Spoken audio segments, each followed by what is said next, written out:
BBC Sounds. Music, radio, podcasts. You're listening to a podcast from the Today programme on BBC Radio 4. As a guitarist with the rock band Radiohead, Jonny Greenwood knows all about festivals and stadium shows as well. But tomorrow night he's going to make his debut at the BBC Proms as a classical composer. In a preview of the concert, he's been talking to John Wilson about his love of symphonic music. In the music room of his house in the Oxfordshire countryside, Jonny Greenwood shows me his tanpura, an Indian instrument that he'll be playing at the Proms. Terrible tuning. I meant to spend a lot longer tuning it, but it sounds magical to me. It's one of dozens of instruments in here. Of course, he's better known for this sort of thing with Radiohead.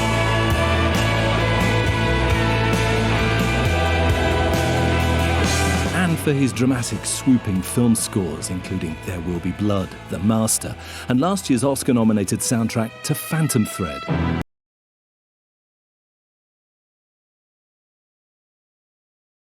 Jonny Greenwood is curating a late-night prom featuring music by his composer heroes Steve Reich and Krzysztof Penderecki.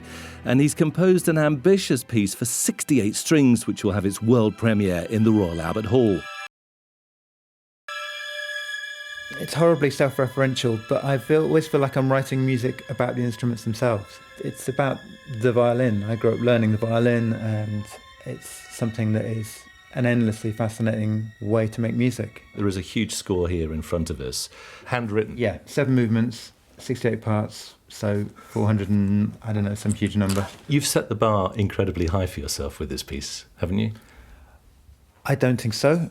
How do you mean? No, you're making me nervous. I think it's fine. But I'm also used to the sensation of going to the first rehearsal and hearing parts that sound terrible and you were sure they were going to work out fine. So the first run-through is always this really sweaty 20 minutes of ticking and crossing stuff out and panicking, because the first time you hear it is with everyone else. Which is the day before the premiere. Which is the day before the premiere, yeah. So it's like a firework display. You set all this stuff up and hope it's going to work. In terms of what those strings are doing technically, what are we hearing there? There's a digital delay unit from the 80s, which Joy Division's producers really love.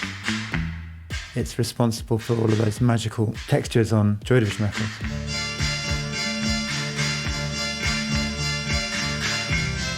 And one of the tricks you can do with it is to set up a delay that has a transposition in it.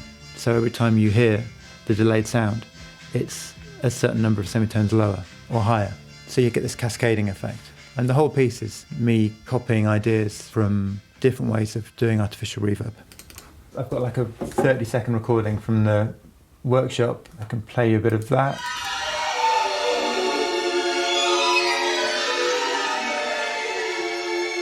For each movement, I've taken the inspiration from a different technical way to do an artificial reverb.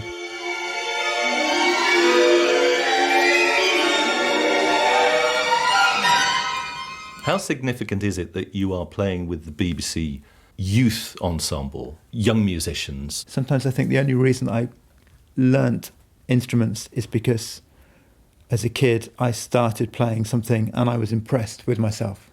I mean, the biggest moment was getting a plastic recorder when I was 5 and 6, and that was just amazing. And I'm still playing the thing. I still play recorder all the time. Your musical education at school obviously set you on the road. Are you worried about this generation, that music is not taught in schools in the same way, or is not embedded? I mean, I owe my musical education to Oxford County Council. You know, peripatetic music teachers coming to my primary school. You know, the recorder groups I was in was all funded by that as well. That's what I owe everything to, really. So it's really upsetting and really distressing to see that music is being seen as something that's a luxury or a hobby, instead of something that's really important, whether it's small groups visiting schools or even the kind of luxury of seeing an orchestra play. I think it's something that will always stay with you, and there's nothing like sitting in a quiet room and hearing an orchestra start up from silence. Those first few seconds are always like, oh, this is what an orchestra sounds like. It's always a strange energy that you can't bottle, and I think that will always be true.